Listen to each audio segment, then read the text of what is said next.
আসসালাম রহমতুল্লাহি বারাকাতুহু। একজন লোক যিনি ৫ ওয়াক্ত নামাজ আদায় করেন, রমজান মাসে রোজা রাখেন, আর তিনি ওমরাও করেছেন এবং তিনি তাহাজ্জুদ নামাজও পড়েন। কিন্তু যখন তিনি একাকী সময় কাটান তখন কিছু খারাপ কাজ করেন যা ইসলামে নিষিদ্ধ। আর এর পরেই তিনি তার ভুল বুঝতে পারেন এবং আল্লাহর কাছে কান্নাকাটি করে ক্ষমা প্রার্থনা করেন। এরপর ৩-৪ দিন তিনি সেই খারাপ কাজগুলো করেন না, বরং ভালো কাজ করেন। এরপর আবার খারাপ কাজ করেন, এরপর আবার ক্ষমা চান। এমনভাবে পুনরাবৃত্তি হতে থাকে। কিভাবে এই অবস্থা থেকে উত্তরণ করা যাবে এবং তার তাকওয়া বৃদ্ধি করা যাবে? আপনার প্রশ্নের জন্য অনেক অনেক ধন্যবাদ, কারণ শুধুমাত্র একজনের নয়, এটি অসংখ্য মানুষের প্রশ্ন। অনেক ধন্যবাদ আপনাকে। খুবই বিচক্ষণতাপূর্ণ প্রশ্ন, মাশাআল্লাহ। আমি এই ব্যাপারটিতে বলার চেষ্টা করছি এবং এই ব্যাপারটি নিয়ে আমি অনেক অনেক বক্তব্য দিয়েছি। পাপের আবর্তন, পুনরাবৃত্তি, এমনকি ভালো মানুষেরা যারা নামাজ পড়ে, কোরআন তেলাওয়াত করে আর উমরা বা অন্যান্য ইবাদতও করে, কিন্তু একই সাথে তারা তাদের একাকী সময়ে কিছু কিছু বাজে অভ্যাস ত্যাগ করতে পারে না। এই সমস্যার দুইটি অংশ আছে, একটি হলো আধ্যাত্মিক, আরেকটি মানসিক। আমাদেরকে উভয় দিকেই নজর দিতে হবে। আমি মানসিক দিকটি নিয়ে শুরু করতে চাই, কারণ বেশিরভাগ সময়ই যখন এই ধরনের আলোচনা হয় তখন আমরা মানসিক দিকটিকে গুরুত্ব দেই না, শুধুমাত্র আধ্যাত্মিক বিষয়ে কথা বলি। এই কারণে আমি মানসিক দিকটি নিয়ে কিছু কথা বলতে চাই। আপনাকে এটা বুঝে নিতে হবে যে মনোবিজ্ঞানে একটা পরিভাষা হলো ট্রিগার। সহজে বলতে গেলে নির্দিষ্ট কিছু অবস্থায় আপনার মস্তিষ্কের নির্দিষ্ট কিছু রাসায়নিক নিঃসরণ আপনাকে বাধ্য করে নির্দিষ্ট কিছু কিছু কাজ করার জন্য। একটা উদাহরণ দিচ্ছি। ধরুন কোনো এক তরুণ অ্যাকশন মুভি দেখছে এবং মুভির মধ্যে এক পর্যায়ে কোনো সুন্দরী মহিলার ছবি চোখে পড়ল। মুভি পজ করে সে আরও বেশি খারাপ কিছু মনোযোগ দিয়ে দেখল এবং এভাবে তার ভিতরে এই অভ্যাস গড়ে উঠল। সম্পূর্ণ মুভিটির জন্য এমন হয়নি, এটি হয়েছে মুভির একটা দৃশ্যের কারণে যা তার মনকে ট্রিগার করেছে।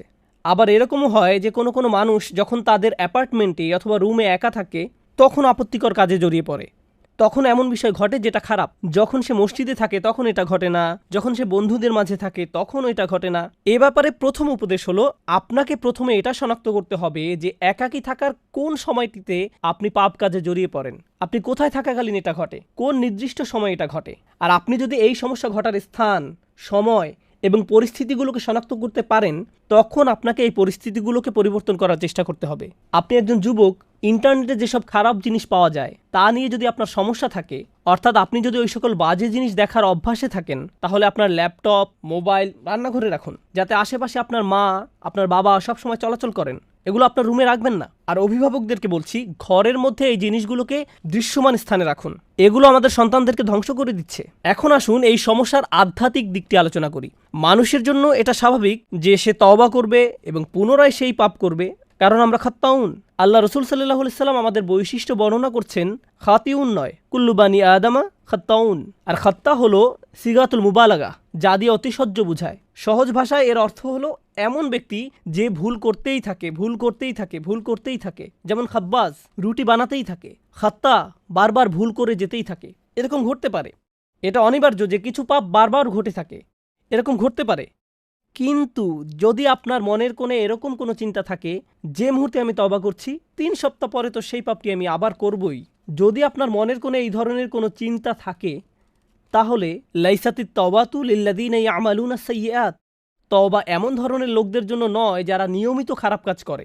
আল্লাহ বলেন, ওয়ালাম ইউসিররু আলা মা ফাআলু, তারা নিজেদের কাজকর্মের জন্য হঠকারিতা প্রদর্শন করে না। অন্যভাবে বলতে গেলে আপনাকে একনিষ্ঠভাবে জেনে বুঝে মৌখিক প্রতিজ্ঞা করতে হবে যে আমাকে এই কাজটা বন্ধ করতেই হবে। এরকম না যে আপনি একবার কান্নাকাটি করলেন, এরপর আল্লাহর কাছে বললেন আমি অত্যন্ত দুঃখিত, আমি বিশ্বাস করতে পারছি না যে কাজটা আমি করেছি, আর আবার একই কাজ করেন।